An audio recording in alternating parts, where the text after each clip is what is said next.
Bueno, pues vamos a empezar con este tema de la Armada contraataca, que en realidad lo que voy a hablar es de la Armada del siglo XVIII, la Armada española del siglo XVIII, que bueno, que en los siglos anteriores pues había dado mucha guerra, pero cuando llega al final del siglo XVII, literalmente el final y principio del XVIII, pues es que no existía prácticamente, era una cosa anecdótica, y de ahí pues vamos a llegar a un momento en el cual está peleando el dominio del mar a Reino Unido, a toda una Royal Navy, claro, con ayuda, pero joder, de pasar de no ser nada a estar compitiendo, pues imaginaos, ¿no? Entonces, la verdad, pues, ¿qué ha pasado ahí? ¿No? ¿Qué ha pasado ahí? Que han llegado los Borbones. Que han llegado, sí, no solamente los Borbones, no solamente los Borbones. Bueno, la situación era realmente calamitosa. Y bueno, se va a ver a lo largo de esta presentación, se va a ver que la situación era realmente alarmante y calamitosa, en el sentido de el que no domina el mar está condenado a, bueno, como así va a pasar, está condenado a ser subyugado. Entonces, nada, pues vamos a empezar con esto. Se nos ocurrió, bueno, vamos a hacer una cosa así, un nombre así, porque decir el renacer de la Armada Española del siglo XVIII, pues Armada contraataca, venga, a tope. Y entonces, bueno, pues nos hemos puesto esto. Así que, bueno, vamos a dar las gracias primero, por supuesto, a nuestro anfitrión, Paz Negro, que nos acoge siempre que podemos. Pues genial, nosotros encantados de venir aquí. Nos gusta más incluso que otros lugares, pues que también se dan conferencias, pero que nos sirven cerveza, entonces pues no sí, tiene el mismo por cierto, que no nos las han servido. ahora vendrán. Y por supuesto le damos las gracias a Divulgadores del Misterio, que como siempre nos invitan a dar estas charlas. Bueno, esta vez pues vamos a hablar de un tema pues que domino un poquito más yo. Hoy te toca jugar a priori. Y bueno, ya os voy a intentar, pero a mí sin alcohol, por favor, sin plomo, que tengo que conducir. Pero bueno, me toca jugar un poquito a mí, sí, es cierto, pero bueno, no descartemos, claro, él tiene un dominio enciclopédico que vete a saber, o sea, a lo mejor yo vengo a trolear. Bueno, pues vamos a ver, ya os he puesto un poco en contexto. Lo que pasa en la España del siglo XVII es que Felipe III, Felipe IV, pues son reinados que poco a poco y pues de manera sostenida pues van a ir a decadencia, ¿no? Lo que va a pasar también es que la flota de Indias pues cada vez va a ser cada vez más débil, y realmente la fuerza de la Armada española, si es que se puede llamar así, porque estaban divididas, pues realmente ya se van volviendo anecdóticas, y al punto de que ocurre el famoso aquí muchas gracias para el debilucho. Y al final pues ocurre hasta el desastre de Rande, donde casi nos captura una flota de indias, y bueno, tenemos que hundir los galeones antes de que caigan en manos en la ría de Vigo, antes de que caigan en manos enemigas. Y poco más tenemos de fuerza naval. O sea, todo para un imperio es increíble, es un gigante con pies de barro que no tiene con qué sostener ese imperio, sino cómo vas a mantener un imperio sin un dominio marítimo. Ya no digo que lo domines, pero no tienes elementos para poder, bueno, pues comunicarte siquiera. A partir de aquí yo creo que lo primero, organizar una estructura de mando, efectivamente, una oficialidad. Efectivamente. Entonces, ¿qué pasa? Llegan los Borbones y vienen con otras cosas nuevas. Por lo menos vienen con más ímpetu, que los Borbones tienen lo suyo y mucha gente le critica, pero es cierto que por lo menos proponen algo diferente, más centralizado, es cierto, pero en este caso va a venir muy bien. Entonces, ellos van a proponer Felipe V, incluso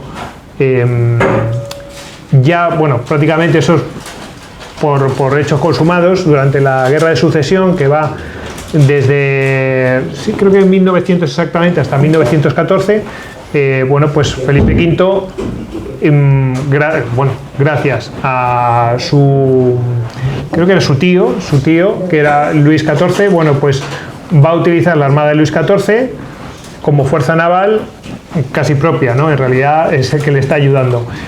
¿Qué pasa con todos los españoles que quieren estar guerreando del lado borbónico? Bueno, pues que se van a unir a la armada borbónica de Francia.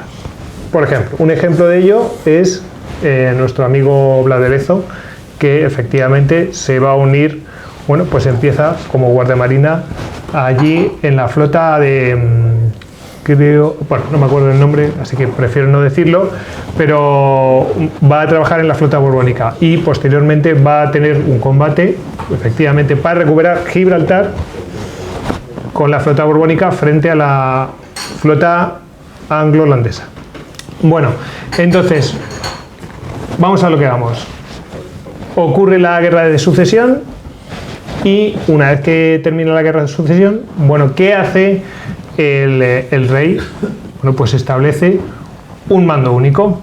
¿Qué pasaba antes? Bueno, pues que antes había que si la armada de esto, la armada del otro, bueno, había, os lo digo, la armada del mar Océano, la de Avería, la galera del Mediterráneo, etcétera. Había un montón y lo que pasan es a un modelo centralizado. Que eso va a venir muy bien porque cada una hacía su guerra por su cuenta y eso pues al fin y al cabo pues es perder recursos y lo que va a ser hacer una organización. Eso se ve mucho en la armada, en la armada de Inglaterra, la empresa de Inglaterra, que van diferentes grupos de barcos que son de la armada de Vizcaya, la armada de tal, la armada de igual. Eso es bastante llamativo. Sí, pero fíjate que eso en su momento pues podía vas juntando armadas porque es una cosa extraordinaria y lo juntas y bueno, y cada uno tiene un cometido y más o menos va funcionando, pero luego a la larga, ahora vamos a ver que lo que se está imponiendo es una organización, una producción, una logística. Entonces, si tú no vas organizado a la guerra, vas a tener muchos problemas. Y bueno, no os quiero hacer spoilers, pero al final es lo que se va a imponer, ¿vale? Bien, entonces, ¿qué hace? Felipe V nombra como intendente de la Marina, que sería como ministro de la Marina, pero se llama intendente de la Marina, a José Patiño. Y José Patiño va a hacer una serie de reformas, incluida esta de mando único, pero no solamente esta, sino que también va a unir la reforma de la... Bueno, reforma, va a establecer una organización nueva de oficialidad. Y para ello, pues, va a... Antes venían de distintos destinos los propios oficiales. Normalmente eran nobles, etcétera, pero aquí lo que va a hacer es va a crear la Real Academia de Guardiamarinas. La va a crear en Cádiz y va a establecer 3 condiciones para ello. Primero, que tengan de 14 a 16 años los que se alisten para ser los futuros oficiales, ser parte del estamento, nobles. Si no eres noble, nada. Os pongo un ejemplo. A uno que lo nombran oficial de manera extraordinaria y por sus méritos es Antonio Barceló. Antonio Barceló no era noble, era un corsario que se dedicaba a los que venían, a los berberiscos que venían a hacer el corso también y a liar la parda en nuestras costas. Pues este tío les dio pal pelo y claro, los méritos eran tan grandes que a este señor pues no le quedó más remedio al rey que nombrarle, bueno, pues no me acuerdo, pero le nombró como oficial, o sea, un oficial de alto rango de la Marina, ahora mismo no sé decir, no sé si teniente general de la Marina, me suena. Bueno, la cuestión es que lo nombra y, bueno, incluso en Gibraltar, pues él, o sea, es una persona muy válida e incluso tiene ingenios, por ejemplo, las cañoneras que utiliza en Gibraltar, que son las que realmente están funcionando, pero bueno, al final lo de Gibraltar no funcionó durante la guerra de independencia de Estados Unidos y no se pudo recuperar. Pero las que realmente hacían daño, reconocido por los propios ingleses, eran las cañoneras de Antonio Barceló. Es decir, que bueno, que sí, la oficialidad está muy bien, si vienes de familia noble, fenomenal, pero si tienen méritos, Pues hombre, se permitían las excepciones. Se permitían las excepciones. Podíamos jugar un poco con, bueno, este tío parece que sabe lo que hace, no como los otros 400 que hay a la izquierda que no tienen ni idea. Efectivamente, entonces, esto es una cosa también para debatir, es decir, si una persona, yo me parece incluso hasta bien, ¿no? Si un tío por sus méritos puede saltarse esta cosa, es porque realmente lo vale. No obstante, puestos a debatir, Goyo, las academias militares tienen una ventaja.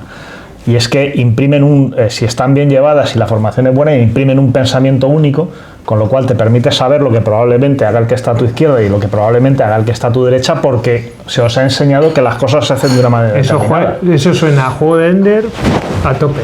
O sea, ese pensamiento ahí colectivizado, ¿no? Que eso es bueno y es malo, también lo podemos debatir. Es bueno porque funcionas como una orquesta, claro, pero es malo porque el 10º hombre de los israelitas, ¿qué pasa? Os suena, ¿no? Las cámaras rojas. ¿No sabéis lo del 10º hombre? Bueno, después de la guerra de Yom Kippur mezclamos cosas. Después de la guerra de Yom Kippur... Eso salió en la Guerra Mundial Z, creo, ¿no? Efectivamente. Eso lo sacan. Pero efectivamente es verdad, porque la guerra de los 6 días arrasan a sus rivales, los israelíes, pero unos años después, no sé si 5 o 6 años, una cosa así, la guerra de Yom Kippur, se la devuelven. Y los israelíes sí que tenían información de inteligencia de que iban a atacarles. Pero nadie se las creía, porque claro, les habían metido tal paliza la otra vez, y todo el mundo sí. Y entonces, bueno, esa guerra las pasaron canutas, pero salieron adelante. Pero desde entonces se estableció la guerra del 10º hombre, que una persona de cada 10 tiene la obligación de oponerse, de dudar, de traer, aunque sea una locura, de traer algo distinto, de en plan... no, nos van a atacar, y argumentarlo y defenderlo. Me encantaría hacer ese trabajo. No, es que lo haces. Él es su labor. ¿El abogado del diablo? Sí, una cosa así. Entonces, bueno, por eso decía que, bueno, es bueno y es malo lo de ese pensamiento colectivo, en fin, para debatir, ¿no? Luego también tenían que saber leer y escribir. Fundamental, ¿no? Para lo que iban a llevar. Bueno, de hecho es que esta gente, pues, se van a convertir en verdaderos genios científicos, los que salen de esta Real Academia de Guardiamarinas. ¿Por qué? Porque les forman tanto en aspectos científicos como en práctica marinera. Es decir, que van a hacer una parte que es puramente académica, teórica. De hecho, vamos a tener gente que son auténticos genios como Jorge Juan, Antonio Ulloa, el mismo Cosme Damián Churruca. Bueno, toda esta gente eran, pues le llaman una marina ilustrada. ¿Por qué? Porque tenían probablemente, sí, yo creo que sí. Estamos hablando de la gente, los mejores científicos de la época, por lo menos una gran parte de ellos provienen de la marina. ¿Por qué? Porque se les había dado unas herramientas para eso, es decir, les habían formado, ¿no? Porque para navegar necesitaban unos conocimientos que a lo mejor otras profesiones no los necesitaban, ¿vale? Bueno, claro, ¿en qué se han inspirado? Pues se inspiran en la experiencia inglesa y en la experiencia francesa. Van viendo lo que hay y se van copiando. Y vamos a ver que esto es continuo a lo largo de toda esta presentación. Vamos a ver que se están copiando unos a otros todo el rato. Todo el rato copiándose a ver lo que funciona y lo que no funciona, ¿vale? Bueno, pues vamos a pasar a otra cosa. Hasta ahora hemos visto el modelo y la estructura, ¿no? Hoy vamos a ver la estructura de la oficialidad, mando único, y vamos a ver la construcción naval. Otro de los aspectos que hace que bueno, yo creo que, sin desmerecer a esto de la construcción naval, que casi siempre se le da una preponderancia, yo creo que el tema de dar mando único es una de las... O sea, parece un... No, es que se hizo un mando único. Sí, pero ¿qué repercusión tuvo esto? Pues fundamental. O sea, se hace un almirantazgo y cambia todo, ¿vale? O sea que, aunque le dediquemos menos tiempo, no quiere decir que no tenga importancia. De hecho, a lo mejor está a la par, ¿vale? Bueno, pues vamos a ahora ir a otro de los aspectos que hizo... Bueno, que no estoy pasando las diapositivas. Bueno, aquí tenéis... los puntos, y tenemos aquí a Felipe V, ¿vale? A la izquierda, y sí, a la izquierda, no sé, a la izquierda, derecha, bueno, en fin, ese, Felipe V, y este sería José Patiño, ¿vale? Y aquí, pues, viene un compendio pues, para el uso por parte de los guardiamarinas, y aquí tenemos a un oficial, bueno, pues que después sería oficial, pero bueno, ahí lo vemos vestido con el uniforme de guardiamarina, muy majo y muy guapo el chaval. Vale, ¿qué más cosas hace? Pues el tema de la construcción naval. Aquí le inicia Patiño otra vez. Toma posesión en 1717 como intendente de la Marina, como ya he dicho, y a ver, lo que pasa, él ve claramente que, bueno, sí vamos a construir barcos, pero no va de eso. Lo que hay que hacer es proteger la industria nacional, y eso no es una cosa rollo Trump de creo aranceles y tal, no solo, ya veremos. Él se da cuenta que para botar barcos, mantenerlos y poderlos navegar, necesita toda una logística por detrás, una industria que está dando soporte a ello.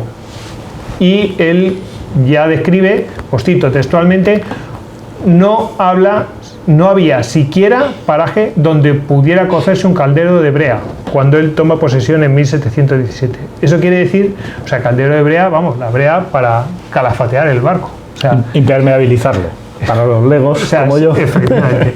Entonces, si tú no, claro, tú pones las maderas, tú haces el barco, la estructura, pero si no lo puedes calafatear, se te cuela el agua por todos lados. Entonces lo tienes que aislar. Bueno, pues si no puedes ni siquiera cocer brea, pues ya estamos en lo peor, ¿no? O sea, no hay ni un... Bueno, ve que el estado es calamitoso, lo que os decía, era lamentable, pues aquí lo está diciendo el propio ministro cuando llega. También puede ser que el ministro diga, esto está hecho una mierda, mirad lo que he hecho, ¿no? También puede ser. Pero no debía estar muy bien. El caso es que un año más tarde, en 1718, pues una flota de 12 navíos y 100 transportes, pues va a transportar a miles de soldados españoles a Italia para tomar posesión del reino de Nápoles. Y así lo harán. ¿Para qué? Para que Isabel de Farnesio, muy contenta, su hijo, sea reina, pues, que será el futuro Carlos III. Luego los napolitanos nos lo devolvieron. Sí, eso es. Y gracias a eso tenemos la lotería, los belenes, en fin. La lotería es importante. Sí. También, ¿qué hace él? Bueno, él ve que hay que potenciar esa industria nacional, ¿no?, que dé soporte a todo ese proceso constructivo, y proyecta la construcción del arsenal del Ferrol. Sí que había allí astilleros, pero bueno, él ve que en el Ferrol justo ahí hay más espacio para un arsenal que ya son palabras mayores, no solamente un astillero. Si me dejas entrar, Goyo, un arsenal de la época venía a ser una mezcla de una megacorporación con un polígono industrial. O sea, ahí se fabricaba, se hacía absolutamente todo lo necesario para botar y hacer funcionar una flota. Desde los palos, las velas, el cordamen, la brea, se acumulaba la madera, se traían los cañones, se acumulaban las cosas, se fabricaba pólvora. Y todo protegido, que es muy importante. Es decir, que si a ti te atacan una base, o sea, si te atacan, por ejemplo, ¿qué sucedió? Te atacan una zona donde tienen los barriles. Cuidado, porque a los barcos ya no les puedes dotar de agua de vida, porque te han atacado una zona donde se estaban fabricando los barriles, y ahora ¿cómo almacenan los barriles? De agua, por ejemplo. Eso ha sucedido, en Cádiz sucedió. Vinieron los ingleses y atacaron los barriles, creo que fue Drake, atacaron los barriles, y siempre dicen, no, es que claro, la Armada Española tenía un problema con los barriles, tal y cual. Bueno, pues pudiera ser uno de los casos, ¿vale? Pero aquí estaba todo protegido, ¿vale? Entonces, este es un ejemplo, esto es una imagen no es de la revista Despertaferro, es de un libro que se llama Historia de un triunfo, que sí que edita Despertaferro, Pirata. que por cierto es un libro... Pirata. No, estoy citando. Entonces, os recomiendo su compra, no por peloteo, es verdad que es una maravilla. De Rafael Torres. Y este es, si no me equivoco, es el Arsenal de Cartagena, si no me equivoco. Pero bueno, en cualquier caso, lo que se ve ahí es dónde están cada uno de los navíos. Veis que algunos tienen palos, otros no tienen palos porque no se les ve la sombra, ¿vale? Esto es como si fuera una imagen aérea.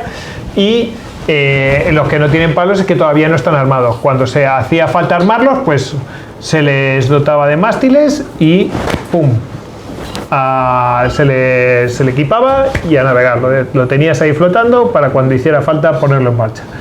Pero no solamente eso, sino que vemos por dónde entran las maderas que van a utilizar para cada una de las piezas, porque esto era como un Lego, uno de estos navíos, ya hablaremos de ellos, cómo entran las maderas y todo el proceso que primero lo tenían que secar, luego lo utilizaban, bueno, en fin, una cosa bastante compleja, y de hecho tenía una técnica y muchas veces se decía, no, es que esto está mal hecho y el proceso de secado no estaba bien y el proceso de corte de los palos no estaba bien, es decir, que era todo un arte, ¿vale? Yo he oído decir que obviamente equiparándole a su época, estos barcos de 2 puentes, 74 cañones, son las máquinas más complejas que ha construido el hombre. Eso te iba a decir. Para su época, más complejas incluso que un cohete espacial. Es decir, la cantidad de recursos, de técnicas diferentes, de materiales y todo esto que aglutinaban, pues lo hacía que fueran complejísimos. De hecho, en su época esa máquina era la máquina, como tú dices, más compleja que se hacía en la época. Es decir, eso era, como lo que dices, como enviar un cohete espacial ahora mismo. Es decir, no hay nada más avanzado en la época que esto. Así, literalmente no hay nada más avanzado. ¿Vale? Entonces, claro, todo esto pues lo tenían que proteger. Imaginaos, si alguno ha ido a Cabo Cañaveral, yo he ido y lo tienen, te están permanente, dice, está siendo videovigilado, por favor no se baje del coche, corre peligro de muerte si sale, porque está visitando un lugar que está protegido. Pues esto es una cosa igual, era ultra secreto lo que ocurría allá adentro, porque se hacían espionaje entre ellos y por supuesto sabotajes, etcétera. Bien, luego vemos en la parte norte, veis que ahí hay como unos huecos que se mete así el mar para adentro, esos son los diques. ¿Vale? Eso lo podían hacer dique seco, es decir, con unas compuertas, unas esclusas, cogían, entraba el barco y cerraban las esclusas y vaciaban el agua que había ahí y pues sostenía el barco y ya podían trabajar en la obra viva y en la obra muerta, por supuesto, también. ¿Vale? Distingue el agollo. La obra viva es la que está debajo del agua. Por debajo de la línea de flotación se llamaba la obra viva, por encima de la línea de flotación era la obra muerta. ¿Vale? Para ir explicando un poco la terminología. Sí. Vale. Que he visto uno al fondo que tenía los ojos cruzados y... Bueno, y bueno, los demás, pues ahí, pues eso, pues ahí adentro seguro que estaba el polvorín, no sé decir, pero bueno, ahí se hacía todo el proceso, ¿vale? Y imaginaos, eso es ahí, imaginaos la gente que vivía de todo aquello, ¿vale? Solamente en ese lugar, pero ¿y todos los que suministraban materiales a esa zona? Vale, luego hablaremos más de ello. Bien. Por no hablar de los dueños de los colmados, los de las tabernas, en fin. Esto, por eso digo que tenía su punto de gran concentración industrial. Sí, esto eran motores económicos muy importantes. Era como una protoindustrialización, ya lo adelantamos. Bueno, entonces este hombre proyecta el arsenal del Ferrol, el de Puntales y el de Cartagena. Y además busca la protección del astillero del Guarnizo, que está ahí cerca de Santander, y que va a tener su importancia. Bueno, como decíamos, él lo que busca, él lo que ve que hay que hacer una gestión integral. Una gestión integral no es solamente fabricar barcos, sino que hay que proteger toda una industria para poder sacar todo aquello. Y es un esfuerzo pues titánico, es un esfuerzo de organización que es, pues la verdad es que es de loar, ¿no? Hay que tener muchísima organización para organizar, para que aquello funcione, no es una cadena. Claro, aquí hay que tener el comercio, la industria, la construcción naval y por supuesto la estrategia que vas a seguir. ¿Cuál es tu estrategia naval que vas a ejercer? Es decir, no es, bueno, voy a construir barcos y ya está. No, es qué es lo que quieres, ¿vale? Pero todo esto se tiene que acompasar. Tiene que ir todo en la misma dirección. Bueno, como estamos hablando de los Borbones y está todo centralizado, pues parece que va bien. Pero veremos que habrá sus problemas. Bueno, pues en definitiva, para proyectar el poder naval necesitas de una cadena logística como una cadena de montaje, ¿vale?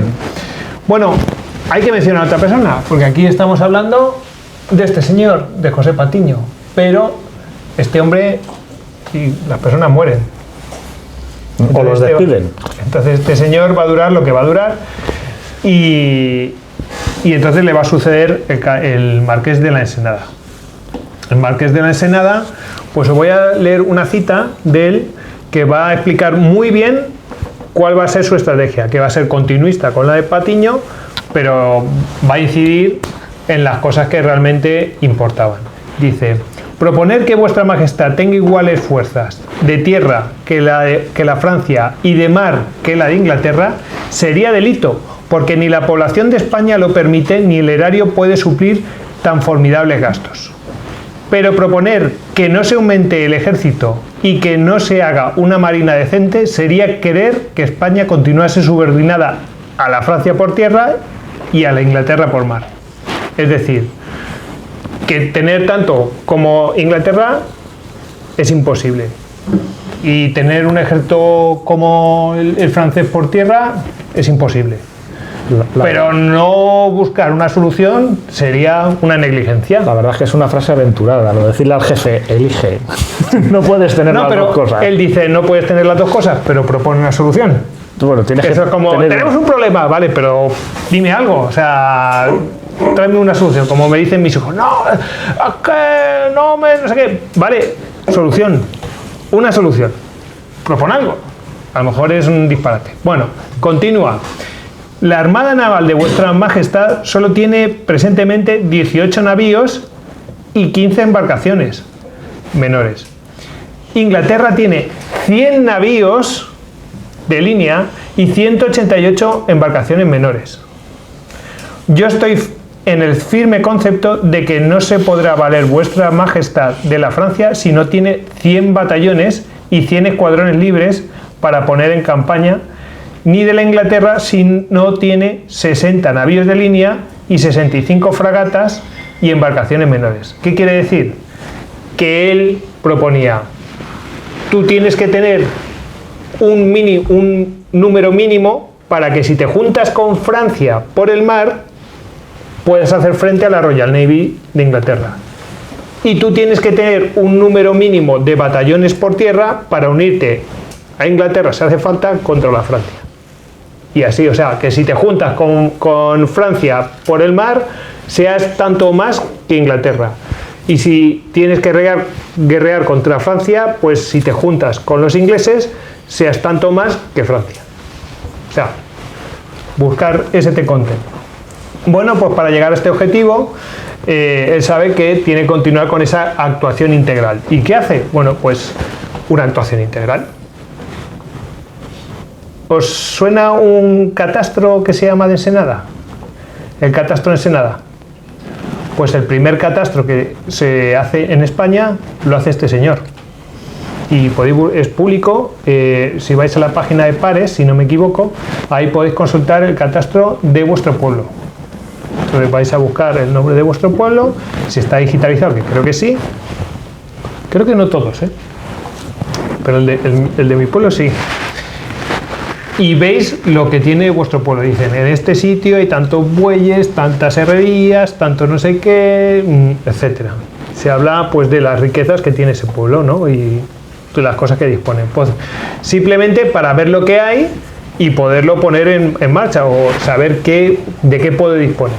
Bueno, ¿qué más cosas? Establece reglamentos y nuevas ordenanzas para la explotación de obras y bosques. Más cosas. Mejora de carreteras y fijación de aranceles. Establece aranceles para proteger la industria nacional. Y tendrá sentido por lo que va a pasar al final de esta presentación. Mejora de la navegación fluvial, es decir, busca mejorar canales y también ríos, los que puedan ser navegables, bueno. Y también mejora de los puertos de Barcelona y de Palma de Mallorca. Es decir, va buscando que haya una mejora en la infraestructura de comercio. Luego también establece una cosa que es fundamental, que es el giro real de 1752. Esto lo que hacía es que si tú querías mandar dinero a algún sitio, lo tenías que mandar a través del Estado. Entonces el Estado pues se llevaba una partecita, tenía que pasar a través de él, te hacía ese servicio y te lo mandaba. Como podéis ver, hay técnicas y dinámicas que no son nuevas. Sí, efectivamente. Así que todas las operaciones de intercambio con el extranjero tenían que pasar por manos del Estado y bueno, pues para que se beneficie un tercero, pues ya se beneficia el erario público, bueno, el erario del rey, real erario. Y bueno, pues por decir una cosa, pues aquello fue como un boom y recaudó 1.831.911 escudos, y eso sin contar con las remesas que venían de las Indias. Esto era una burrada entonces, o sea, es como salió dinero de la nada. Y esto va a ser el antecedente del Banco de San Carlos. Y vosotros diréis, ¿qué es el Banco de San Carlos? ¿Qué? El banco. Efectivamente, el protobanco de España, eso es. ¿Vale? Esto ya será en época de Carlos III, pero este es el precedente, es cuando ya el Estado se mete a decir, bueno, vamos aquí a intervenir, ¿no? Bueno, ojo, antes hablamos de aranceles, pero se eliminan las aduanas interiores. Había aduanas interiores, pues fuera. Es decir, sí, dentro de lo que son los reinos se van a eliminar esas aduanas, va a haber comercio libre, pero si viene del extranjero, tacatá, ¿vale? Y se liberaliza el comercio, incluso con América. Eso va a tener algún problema, porque claro, al liberalizar este comercio, impulsándolo, pues claro, muchos van a protestar porque tenían el monopolio, ¿no? Pero claro, tenían el monopolio y también la corrupción. Es decir, lo que se quería buscar era eliminar la corrupción que había en el comercio colonial. Cuanto más controlado está y más tiempo lleva, pues ese tipo de maniobras se van enquistando más. Entonces, bueno, pues la competencia siempre es buena. Nos fastidia un poco que haya más podcast de historia, pero es bueno que nos ayuda. Si no nos enquistamos y bueno, en fin. Bueno, en definitiva, lo que hace es mejorar la administración y la financiación para las actividades navales, ¿vale? Es decir, hay que conseguir pasta. Sin pasta no hay nada. Punto. Es decir, a través de comercio, a través de ofreciendo nuevos servicios para mandar el dinero al extranjero, etcétera, lo que haga falta. Y no solamente eso, sino que crea, mira, fábricas de jarza y lona, crea el Real Colegio de Cirugía de la Armada. O sea, que eso es una cosa ya, a ver, que es interesante porque tiene su parte científica, pero tiene su parte práctica en los propios navíos. Es decir, porque cuando había batallas, pues ahí alguien tenía que ocuparse de los heridos. Hay una diferencia importante cuando te hieren en combate en que te trate un asesino o te trate un asesino con título. Claro. Con título siempre como que da más confianza. Y te digo una cosa, hay un podcast que todavía no ha salido cuando estamos grabando este podcast. Pero hablamos sobre la locura de Fernando VI y hay una diferencia entre los médicos y los cirujanos. Los cirujanos los tenían como un poco locos y no sé qué, pero los que más avanzan en un momento dado son los cirujanos, porque los cirujanos están viendo las tripillas de las cosas y los otros pues siguen con teorías de los humores y no sé qué. ¿Vale? Entonces a estos que los tenían como un poco locos, pero la gente que estaba al pie del cañón y todo esto sí que les tenía en gran consideración. Bueno, ¿qué más va a hacer? Va a promover el espionaje a otras naciones. Os voy a poner un ejemplo muy claro. Coge uno de estos guardiamarinas que va a salir de la primera jornada, Jorge Juan, y lo manda a Inglaterra a espiar. ¿Te imaginas? Bueno, acabas de salir a ti ahí de la universidad, te vas a Inglaterra, colega. Te vas a llamar George John y te vas a ir a Londres. Y te vas a ir allí. Oye, y lo hizo fenomenal. Ya lo veremos. Lo hizo fenomenal. Se trajo ahí, además que fue una cosa muy, muy tensa, porque hubo un momento que les habían pillado. Y a toda prisa, a los barcos, y a sacarlos de allí. A toda leche, porque se los llevan. Ya veremos a quién se llevó. ¿Vale? Construye 3 grandes arsenales, es decir, continúa aquello y, bueno, pues el Ferrol, Cartagena y la Carraca. Allí se construirán los navíos de línea más avanzados del mundo. No hay que despreciar lo que se va a producir al otro lado del Atlántico también. Y bueno, a La Habana. Sí, entre otros. Sí, entre otros. Sí, o sea, no hemos cambiado de imperio. No, que nadie se vuelva loco. No estamos hablando de los norteamericanos todavía. Bueno, pues en definitiva va a crear una cadena de trabajo a lo largo de todo el territorio para suministrar las materias primas de esos arsenales. Aquí hay que decir que intentó que no estuviera en un solo sitio. Vamos a ver, no solamente es por tener los huevos en una sola cesta. Vosotros sabéis que hay que tener los huevos en distintas cestas por si se cae una cesta y no se rompen los huevos. No se te rompen por lo menos todos los huevos. Entonces imagínate, te atacan en Ferrol o te bloquean en Ferrol, ya te han bloqueado. Si tienes tres es mucho más fácil. A ver, es mucho más fácil producir solamente en un sitio, pero es más fácil de bloquear. Entonces lo tienes en tres sitios. Pero no solamente por esa razón típicamente defensiva, sino que tú puedes ofrecer también como tú decías, haces un tejido industrial en tres lugares distintos de tu territorio y eso lo único que va a hacer es reactivar la economía. ¿Vale? Entonces, esto que estábamos hablando del comercio, que si las aduanas, que si todo es tendente a más dinero, más economía, más que haya dinero corriendo, que extender ese tipo de industria o la riqueza por el territorio español. Bueno, entonces dice este señor, las monarquías bien gobernadas cuidan con preferencia a todo el real erario y de que todos los vasallos no sean pobres. Esto lo está diciendo un ministro en el siglo XVIII. O sea, ahora mismo, no sé, podría decirlo cualquier político así por lo menos para quedar bien. Y este no tenía necesidad de decir esto, ¿vale? Bueno, por poner en contexto de si esto tuvo éxito o no tuvo éxito. En solo 10 años logró la construcción de 66 barcos y fragatas, reduciendo la proporción que tenía. ¿Os acordáis de lo que decía? Decía, si no recuerdo mal, tenéis solamente 18 navíos. Inglaterra tiene 100. Pues redujo esa proporción de 1 a 2. ¿Vale? O sea que ahora tenía la mitad que Inglaterra. Antes solamente tenía el 18%, ahora tiene el 50% que Inglaterra. Es decir, ha sido un éxito total. Pero no solamente eso, sino quiero mencionaros un hito, que es que en solamente 3 años hace la construcción simultánea en un solo arsenal, que es el del Ferrol, de 12 navíos. O sea, en solo 3 años hace a la vez 12 navíos que le llaman los 12 apóstoles. Eso es lo que muestra, o sea, paraos a pensar el esfuerzo y la capacidad industrial, que no es industrial, el esfuerzo que tiene que hacerse para producir 12 navíos a la vez de golpe, ¡pum! Tenías 18 al principio y has sacado 12 de golpe en solo 3 años. Si continúa esto, ¿qué va a pasar? ¿No? Si sigues ese ritmo, ojo, que hay que mantenerlo, ¿eh? Es decir, que no esto produzco no sé qué, hay que producir marineros, hay que instruirlos, todo eso requiere un mantenimiento de uno de estos barcos. Era un dineral, una pasada.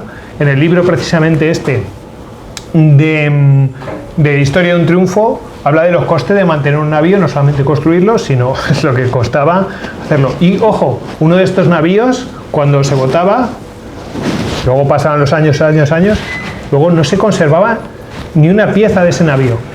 ¿Por qué? Porque las maderas se tienen que sustituir. Esto es como si fuera un Lego, que cada cierto tiempo las maderas tienes que cambiarlas porque cada pieza se te vuelve, se te pudre, se te degrada, etcétera, y tenían cada cierto tiempo que ir cambiando piezas. O sea que eso tenía un mantenimiento brutal. Bueno, ¿qué va a pasar? Pues que el embajador español en Londres y el embajador británico en Madrid pues se ponen muy nerviosos. Y diréis, ¿cómo que el embajador español en Londres? Pues sí, el embajador español en Londres y el embajador británico en España se ponen muy nerviosos los dos. Y conspiran contra el marqués de la Ensenada, le pillan en un renuncio en el cual estaba haciendo planes de guerra y cosas de estas. Y bueno, pues le muestran al rey, ojo, que este tío no te ha consultado esto. Y entonces el rey no tiene más remedio que cesarle. El rey que estaba entonces era Fernando VI y el marqués de la Ensenada era una persona muy cercana a su mujer. Su mujer, Bárbara de Braganza, es una persona que es fundamental para el rey. Y hay que decir un poco también, por poner en contexto, Antes estaba Felipe V y este rey, Fernando VI, pues nace, pero a los 6 meses se muere su madre.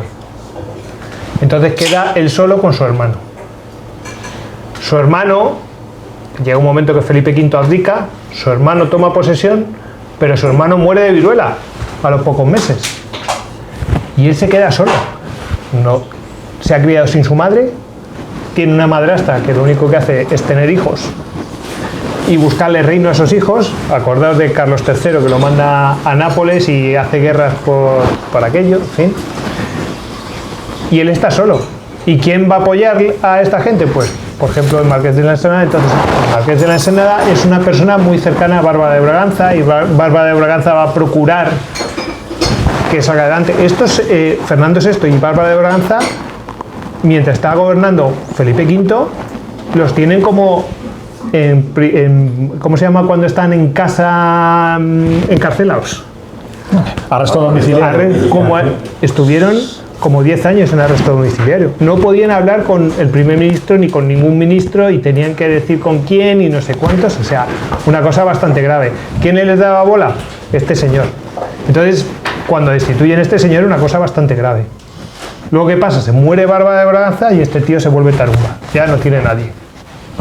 Bueno, podría hablar más de Bárbara de Braganza y este señor, que al principio le engañaron, le dijeron, mira, esta es Bárbara de Braganza, ¿te casas con ella? Sí.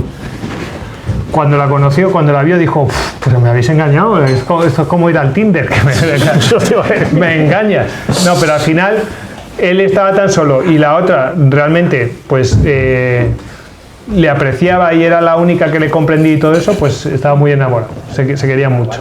Lo único que se tenían era el uno al otro. Y cuando se muere ella ya, pues, en fin, la locura de Fernando VI. Bueno, a lo que voy. Total, que lo destituyen. Y entonces, al oro, porque a título, yo os digo, a título informativo, el embajador británico en España dirá, muy ufano, además, fíjate, para escribir eso, fíjate cómo tiene que ser, no se construirán más buques en España. ¿Qué querían ellos? Parar esta situación de construcción naval que podía ponerles en peligro, bueno, pues dificultarle mucho sus ambiciones futuras, ¿no?, de la Royal Navy. Así que lo que tenemos es el enemigo en casa.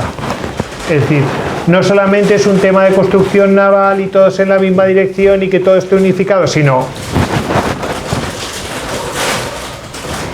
que en terreno político todo sigue una dirección. Es decir, tú puedes poner todos los medios y todo lo que quieras, pero si después la estrategia naval no va en la misma dirección, tenemos un problema. ¿Cómo se llama este señor que era embajador de España en Inglaterra? Ricardo Wall. ¿Quién sustituyó al Marqués de la Ensenada? ¿Quién pensáis? Ricardo Wall. ¿Vale? Pero bueno, continuamos. Aún así no se detuvo la producción, pero no siguió siendo tan apabullante, ¿vale? Hubo otros astilleros como el de Guarnizo o el de La Habana que realmente, pues, son importantes. Así, por mencionar, en el Guarnizo, pues, se producirán el Real Felipe, que es el primer navío de 3 puentes que se produce en la Armada Española, el famoso San Juan Nepomuceno. No sé si os suena el San Juan Nepomuceno, que es el que lleva Churruca en la batalla de Trafalgar. El Real Fénix, el Rayo, el Mexicano, el Conde de Regla, el Real Carlos, el San Hermenegildo. Estos últimos 3 que he mencionado son 3 puentes que se producen y le llaman los Meregildos. Luego también se produce el Príncipe de Asturias. Por cierto, los Meregildos estos son de 3 puentes también. Todos estos en La Habana, o sea, la flor y nata de la Armada Española se producen en La Habana. Y diréis, ¿por qué? Ahora los cuento. El Príncipe de Asturias, el Santísima Trinidad, se producen en La Habana. El Santísima Trinidad, que es el único navío de 4 puentes, que alguno dirá de 4 puentes, ahora veremos qué son los puentes y tal. Bueno, todo eso, ¿por qué se produjeron los mejores navíos así de plan de guerra, de los más artillados y todo eso? ¿Por qué se producían en La Habana? ¿Por qué? Porque las maderas tropicales eran muy apreciadas por sus virtudes en la guerra. Eran maderas que resistían más y no se astillaban tanto. Entonces, eso tenía mucha... Adelantar, Goyo, Sí. Lo de las astillas parece una estupidez, pero cuando un bolaño de estos pegaba contra la madera y empezaban a volar astillas en todas direcciones, los marineros, estas astillas se clavaban. No sé si alguien se ha clavado una astilla en alguna ocasión, son bastante complicadas de sacar, es muy incómodo, se quedan trozos, esto se infecta, y las astillas eran una causa de, digamos, de heridas, de bajas bastante importante. Yo a esto le he llamado construcción naval, pero en realidad le tendría que llamar industria. Industria no solamente naval, sino es una industria en general, ¿no? Aquí va todo en lo mismo y lo único que está produciendo no solamente es barcos, sino también riqueza. Bueno, sería esto un poco economía Intervenida. Sí, eso es. Vamos a keynesiana, ¿no? Por decirlo de alguna manera. Bueno, algo mejor que no tener nada. Tiene un tufillo socialista. Sí. Un socialista de ahora. Pero entonces era muy moderno. Bueno, vamos a pasar a lo siguiente. Ya hemos visto esas tres partes, ¿no? Que es pues el modelo, la estructura de la oficialidad y ahora vemos la construcción naval. Ahora vamos a pasar a otra cosa, ¿no? Porque eso es simplemente puramente organizativo, pero ahora vamos a ver otros avances, por ejemplo, avances en tecnología y tácticas. Vamos a ver qué es lo que se innova, qué es lo que no, qué es lo que se copia, etcétera. Aquí se copiaban unos a otros, ya os lo he dicho. Vamos a empezar con los avances en la construcción naval. Aquí hay tres partes. Hay una parte que tenemos que mencionar, sin duda alguna, porque si no, no se puede explicar lo otro. Hemos hablado de los navíos de línea y entonces tenemos que hablar de por qué el navío de línea y por qué se llama así. Se llama navío de línea porque forma parte de una línea, que fue la táctica naval por antonomasia en el siglo XVIII, que es la línea de batalla. Y diréis, ¿y por qué la línea de batalla? Bueno, porque se tenían que poner todos en fila india. Bueno, ahí os lo muestro, ¿no? Distintas... creo que esto es de la batalla de Tolón, si no me equivoco, y se ve muy bien la disposición, cómo se ponían en paralelo las dos líneas de batalla, uno y otro, y se cañoneaban, y luego por detrás de los navíos, fijaos que hay dos líneas en paralelo, y detrás de ella hay alguna embarcación suelta, esos son las fragatas, que daban apoyo, lo que sea, o ayudaban a sacar algún navío de la línea porque ya está hecho polvo, etcétera. Bueno, la cuestión básicamente es que como dos borrachos que se empiezan a pegar, pues lo mismo. Hay que sacar, hasta que se cae está uno, el amigo lo saca, pero tienes a los borrachos gordos que se pelean, entonces cuando uno está mal lo saca el debilucho, lo saca de allá y siguen los que quedan. ¿Vale? Porque en la fragata obviamente no se podían enfrentar uno de estos, no solamente porque tenía menos cañones, sino porque no tenían la estructura para soportar la fuerza artillera que tenían ahí. No solamente por la cantidad de cañones, sino por el peso que tenían las balas de cañón que les podían disparar uno de estos navíos de línea, que era mucho más fuerte que lo que tenían las fragatas. Las fragatas tenían otra misión, no era combatir de tú a tú con un navío de línea, a pesar de que se daban combates de fragatas contra navíos de líneas. Bueno, lo que decíamos, son las máquinas más complejas del planeta y son preciosas. A mí me encantan. Fue David que... Lo dice imparcialmente, ¿eh? No, me encantan. Realmente el que me envició en esto fue David Nagan, que hace un año desapareció. Y es el que me envició un día, me dijo, te tienes que meter en esta página que se llama Todo a Babor. Y claro, yo había visto pues alguna película, alguna cosa, algún dibujo de esto de los navíos de línea y bueno, pues me empecé a mirarlo y me empezó a flipar. En plan de, ¿qué es esto? O sea, con tantos cañones, como un poco, te diría hasta steampunk, todo erizado de cañones y todo esto, en fin, un poco loco, ¿no? Y nada, pues me envicié, aquí estamos. Entonces, ¿cuál era la misión del navío de línea? La misión del navío de línea era formar en fila india con el resto de navíos. ¿Qué pasaba? ¿Dónde tenías toda tu fuerza artillera? En tus laterales, babor y estribor, que era donde podías disponer todos los cañones que podías. En la parte proa y en popa, es decir, adelante y atrás, tú no puedes disponer de tantos cañones, no tienes espacio, ¿no? Entonces, ¿dónde puedes disponer? En todo el lateral. ¿Qué hacías? ¿Cuál es tu punto débil? Adelante y especialmente atrás. Entonces, no solo explicar, Goyo, que no solo porque no estaban armados en esos puntos, sino porque además la estructura es más débil. Digamos que aparte de eso, una bala de cañón que te entraba por popa podía recorrer medio barco antes de pararse, con lo cual si iba llevando cosas por delante, pues si enfilabas bien la batería podías causar un auténtico destrozo. Si a ti te disparan así, pues te hacen daño así, pues si te disparan así, te hacen daño en todo el recorrido. ¿Se entiende, no? Entonces, fundamental que no te pillen ni en proa y especialmente en la popa, porque si te pillaban por detrás entraba aquello como un cuchillo caliente en mantequilla, ¿vale?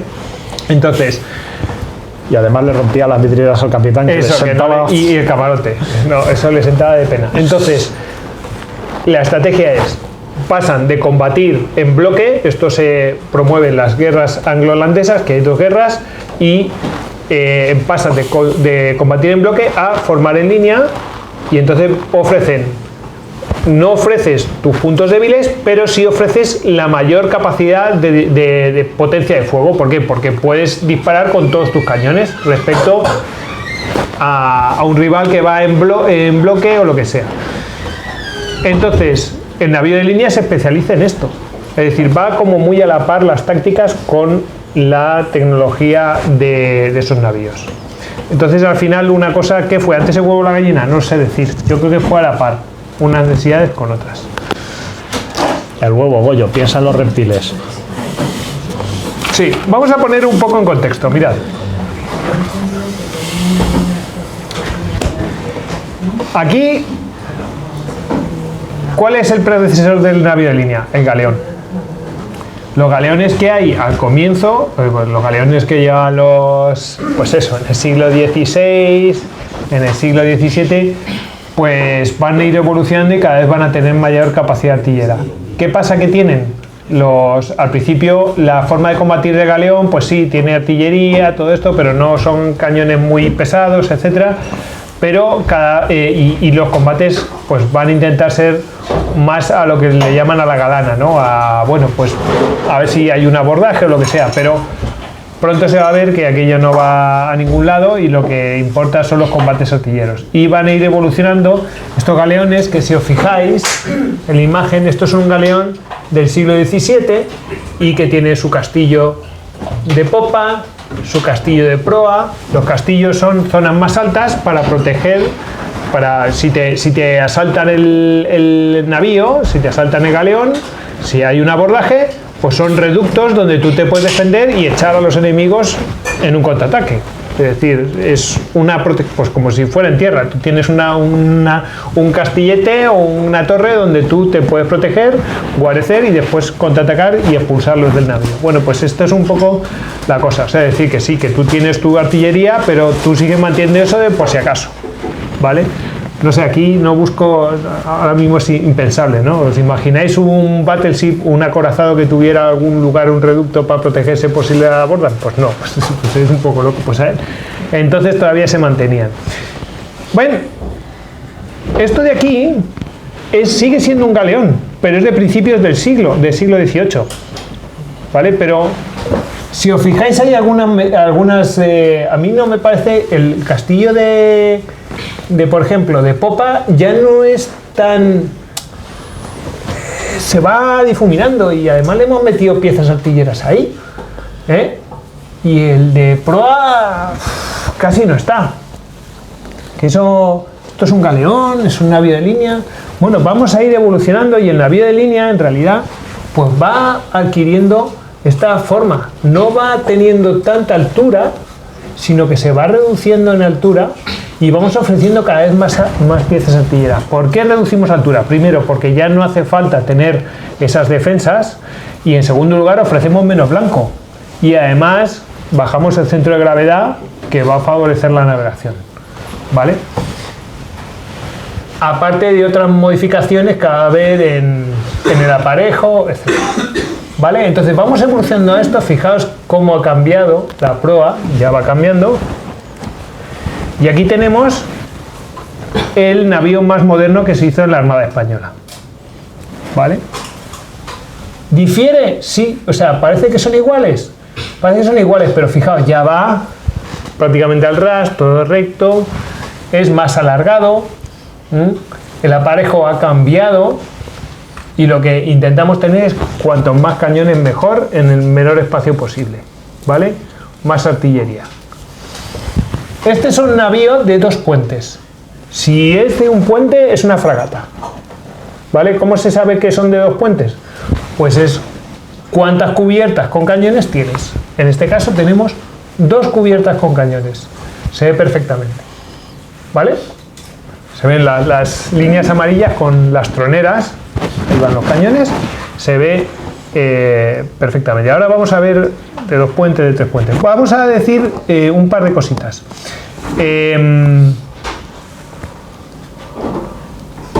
¿Cuál es la diferencia entre un galeón y un navío de línea? Pues os lo he dicho. Reducción de la altura de los castillos, reducción del centro de gravedad, mayor cantidad de piezas artilleras y más pesadas, porque al reducir el centro de gravedad podemos meter piezas más pesadas, y además tiene mayor tamaño. Los galeones son pequeñitos comparados con los navíos de línea. Y diréis, bueno, y esto es muy bien, por comparar el poder que tenía un navío de línea, ya no hablamos de complejidad, sino de potencia artillera. En Waterloo en 1815, en Waterloo, Francia, o sea, Napoleón lleva 254 cañones y los aliados llevan 282. No vamos a entrar siquiera en el peso de la bala que podían disparar, que no es ni comparable, ¿vale? Así, número absoluto. 254 Francia, los aliados 282. El navío Princesa, que era de 2 puentes, lleva él solo 70 cañones. Cada banda pues llevaría unos 30, una cosa así. Es decir, uno de estos navíos lleva más cañones prácticamente que en muchas batallas, ¿vale? Y en Waterloo es una de las batallas que más cañones se llevaba. Se llevaron, ¿no? Sí, efectivamente. En Tolón, vamos a decir, bueno, pues una batalla naval, ¿no? La batalla de Tolón, 1744, no 1815, 1744. Los hispano-franceses llevaban 1806 cañones e Inglaterra 2280. O sea, que no es comparable. O sea, estamos hablando de una cantidad de cañones que es 10 veces superior a la batalla de Waterloo. ¿Por qué? Porque esto se transportaba solo por la fuerza del viento, ¿vale? Pero una de estas máquinas, solamente montarla ya requería pues un trabajo tremendo. O sea, simplemente el mantenerlo, el fundir todos esos cañones, etcétera, ¿vale? Bien, ahora vamos a pasar a los sistemas constructivos que hubo en España. No quiero alargarme mucho con esto, hay muchos libros dedicados simplemente a los sistemas constructivos y sus virtudes, pero hay que mencionar la evolución porque vais a entender un poco de qué va la vaina. Bueno, al principio no teníamos ni un navío de línea, no somos los inventores del navío de línea. De las fragatas sí, pero de los navíos de línea no. Y entonces, ¿de quién lo importamos? Pues de las guerras anglo-holandesas. Vemos que aquello es el futuro, que va a funcionar. Y bueno, pues empieza a reconstruir el poder naval. ¿De qué se tira al principio? Pues sobre todo de compra de navíos de línea a otras naciones y empezamos a construir nuestros propios navíos. Empezamos con el sistema a la española o de Castañeda. Este es el único sistema de producción de navíos de línea, ¿vale?, que es exclusivamente español. Los posteriores ya van a tener influencias de unos y de otros y de tal, pero este es propiamente español. Y bueno, ¿y en qué se basa? Pues este señor Castañeda pues produce hace una publicación que se llama Proporciones más esenciales para la fábrica de navíos y fragatas, y se basa en tradición, en reglas heredadas y no en principios físicos ni matemáticos. Lo cual eso pues va a tener, pues bueno, sí, así es como construyo yo, pues porque lo he heredado y es como me parece a mí, pero no había nada que... Como el que cocina a ojo. Sí, exactamente. Dice, échale un poquito aquí, ¿no? Que te dice... Échale un diente de ajo más, que este navío no le veo yo. Eso es. Que cuaje. Que tenía muy buenas condiciones marinas, es verdad que navegaba muy bien, pero su vida útil era muy corta. Era muy corta. De hecho, el Real Felipe participa en la batalla de Tolón con gran éxito, le va bien, pero queda para... Bueno, le va bien, para él no. Queda para el desguace. O sea, no es recuperable. ¿Cuáles se producen aquí? El Real Felipe, que acabo de mencionar. Es el primer navío de 3 puentes, de 114 cañones. Se produce en el Guarnizo. También se produce el Rayo, el Dragón, el Real Fénix, el Galicia, que si no me equivoco va a participar en la batalla de Cartagena y Díaz, ¿vale? Creo que es ese. Es que hay varios Galicias. Luego, el sistema a la inglesa. Y diréis, ¿cómo que el sistema a la inglesa? Sí, señor. Porque este señor, Jorge Juan, que lo envían de espía, se trae unos cuantos constructores ingleses para incorporar toda esa información. ¿Quién le encarga eso? Se lo encarga el Marqués de la Ensenada. Bien, y entonces... O sea, ahora está de moda robar los planos, entonces robaban al planificador, bueno, que era más fácil. Esto, vamos, es espionaje industrial de libro. ¿Y qué se traen? Bueno, pues se trae, os menciono, Edward Bryan con su ayudante William Richards. Este se va a Cartagena, lo mandan a Cartagena en 1750. A Richard Booth lo mandan al Ferrol, a David Howell al Guarnizo, al irlandés Matthew, que le llaman Mateo, lo digo porque lo encontraréis como Mateo Mulan. A este lo mandan a La Habana y es el que produce la Santísima Trinidad, ¿vale? Todos ellos los recluta este señor deprisa y corriendo porque los pescaban y obviamente sabíamos lo que iba a pasar con ellos, los iban a colgar. ¿Qué pasaba? Estos tenían mayor resistencia y vida útil, pero eran menos marineros y además tenían problemas de espacio también dentro de las cubiertas para las piezas artilleras. ¿Qué producen? ¿Cuáles son los hijos de esto? Bueno, se van a producir los 12 apóstoles, estos que he mencionado, entre los cuales, dentro de estos 12 apóstoles, ¿os acordáis que los produjeron en 3 años, de golpe, todos en el mismo arsenal? Vale. Que este los produce el Richard Booth. Bueno, pues se produce uno que es el Glorioso, que se enfrentó a, creo que eran 5 o 6 navíos sucesivamente, en varias jornadas, a 5 o 6 navíos ingleses, y bueno, los dejó hechos polvo, y bueno, cuando finalmente lo capturaron, pues se lo llevaron allí a estudiarlo, y lo había producido. ¿No fueron 12? Es que hace poco vi un reel de eso, y el Glorioso salió de La Habana, se enfrentó primero a 5, y llegando a Cádiz, se enfrentó a 7 más. Y mandó a Piqué a... Pues bueno, que pilló. Si tú lo dices, me lo creo porque hace un montón que no visito la historia. Salió de La Habana y de camino se encontró primero con 5, llegando a Cádiz se encuentra con el resto en un bloqueo y manda... Pues hace un montón que no visito la historia gloriosa, pero sé, no sé, si me dices 12, o sea, bien, es que si he dicho 6, pero si son 12 también, es que es una barbaridad, es decir, un navío contra 5, es que lo breaban. Le dejaron los nudillos destrozados. No, el barco quedó hecho polvo, pero se lo llevaron a estudiarlo, claro, los ingleses, oye, ¿qué pasa con este barco? Efectivamente, muy resistentes. Otro, el Santísima Trinidad, es de este modelo. Santísima Trinidad inicialmente tenía 3 puentes y le corren un 4º puente. De hecho, algunos dicen que no es un puente realmente, ¿vale? Entonces hay algunos que dicen que no es de 4 puentes, es de 3 solamente. Bueno, ¿qué le dicen? Dicen, bueno, pues que aquí hay defectos observados en la tala, el corte, el secado de la madera utilizada. Es decir, están diciendo, oye, este sistema, en realidad lo que había era, no, este sistema es mejor, este es peor. Y entonces empezaron a decirse a unos a otros, oye, estos adolecen de esto y no sé qué, y los otros les decían otro. Entonces había un poco de pelea de qué sistema era mejor, porque ahora va a venir un sistema, no hablo de los españoles, del sistema Castañeda, sino va a venir un sistema que es el francés, que entonces están peleándose unos a otros y diciendo, es que este no está bien por esta cosa, ¿vale? Entonces, venían todos del Reino Unido, pero se españolizaron rápido. Entonces, sí. Entonces aquí dicen, aquí lo que se ve también es una poca elevación sobre el agua en la batería baja. Esto es muy importante porque la batería baja es la que es más pesada. Tú pones lo más pesado más abajo, porque si no te manda el centro de gravedad a la porra. Traduzco, los cañones más gordos. Los gordos, abajo. ¿Qué pasaba? Si tú no podías utilizar la batería baja, tu principal fuerza artillera había volado. Entonces tú ya no disparas cañones de A24, disparas cañones de 16 libras.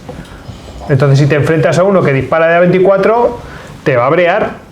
Entonces imaginaos que vosotros estáis navegando y te está soplando tú estás a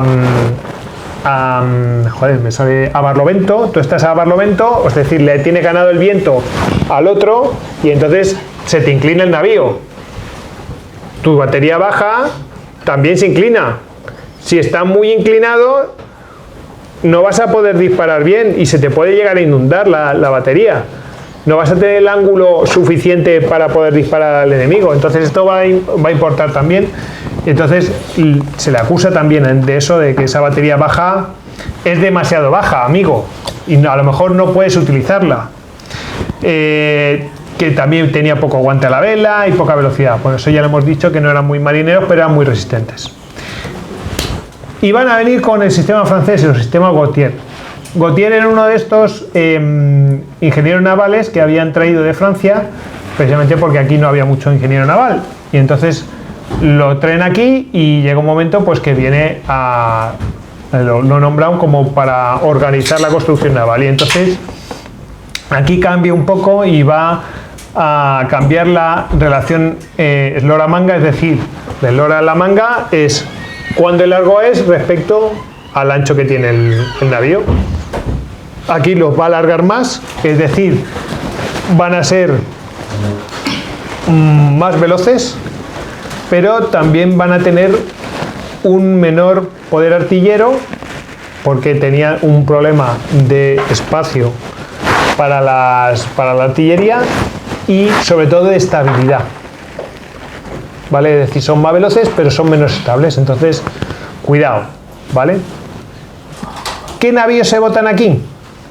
El San Juan Nepomuceno, que inicialmente va a ser inglés, del sistema inglés, pero lo modifican ese proyecto para que sea del sistema francés. Y es el primero que sale de este sistema. Luego se van a producir a continuación los gemelos de Santísima Trinidad, que solamente van a tener 3 puentes, pero bueno, con ese conocimiento francés. Y van a ser el Purísima Concepción y el San José, los 2 de 3 puentes también. Y luego va a venir el sistema Romero-Landa, así que casi se me olvida, voy a mencionar un poco. El de la esquina superior, ese de allá, ese sería el Real Felipe, construido con el sistema Castañeda. Este vendría a ser el Glorioso y este sería el San Juan Nepomuceno, el Glorioso producido con el sistema inglés, el San Juan Nepomuceno construido con el sistema francés, y aquí vendría a continuación el del sistema Castañeda. El sistema Castañeda, Romero-Landa, bueno, pues este va a producir un reglamento de maderas necesarias para la fábrica de bajeles del rey, y bueno, él sabía cómo construir, había sido marinero, o sea, había participado en toda la parte, incluso en el disfrute de estos navíos, por decirlo de alguna manera, y bueno, fusiona todo lo aprendido.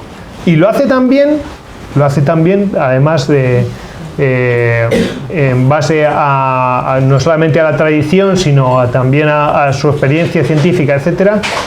Bueno, pues que van a producir unos navíos con buen gobierno, la estabilidad es extraordinaria en todas las posiciones, casos y circunstancias, así como en una batería muy espaciosa, es decir, que podías trabajar con los cañones muy bien, con lo cual, bueno, pues puede meter más piezas artilleras y más pesadas.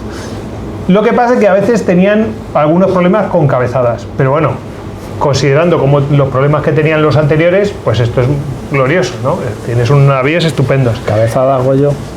Cabezadas. Las cabezadas cuando hace ¡pum! ¡Pum!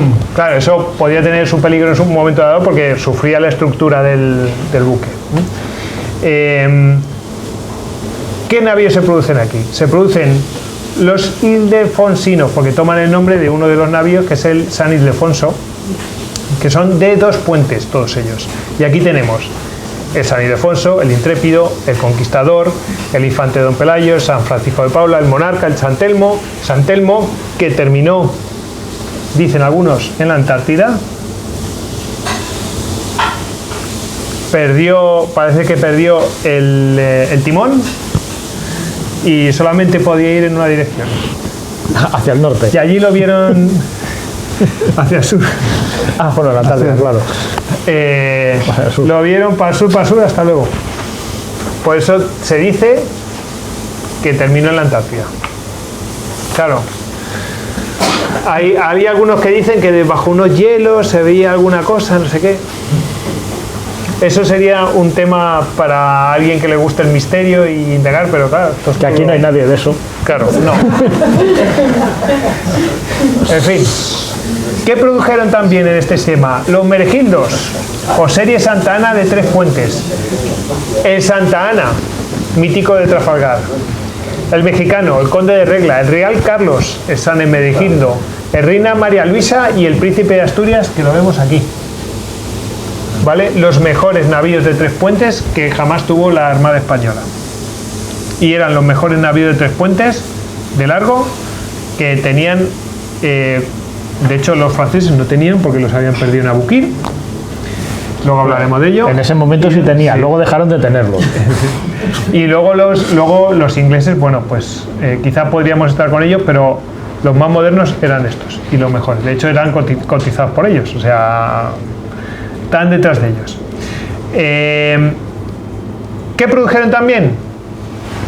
Bueno, de hecho, para que os hagáis la idea de lo buenos que eran, cuando se produce la batalla de Trafalgar, el Gravina, que es el almirante español, no va en el Santísima Trinidad, va en el Príncipe de Asturias. O sea, y el capitán elige ir en el Príncipe de Asturias, no quiere ir en el Santísima Trinidad. El Santísima Trinidad tenía muchos defectos, pero es que este era un navío extraordinario. Yo creo que además un defecto gordo que se vio en Trafalgar es que todo el mundo fue a por él. Sí, o sea, era el sitio ideal para llevarse un cañón. Bueno, que ya se había librado de la batalla de Cabo San Vicente, que lo había capturado y recuperado, pero no, estaban detrás de él. El caso es que no se dejaba capturar, porque luego en Trafalgar se hundió. O sea, que no pudo, o sea, fue capturado, pero ya está, y ahí se quedaron con las ganas. Bueno, ¿qué otros así por mencionar? La Atrevida y su gemela descubierta, ambas empleadas en la expedición Malespina. ¿Vale? Se produjeron en este sistema de Romero Landa. O sea, que aquí se produjeron los mejores navíos prácticamente, pero es que hubo uno que lo superó.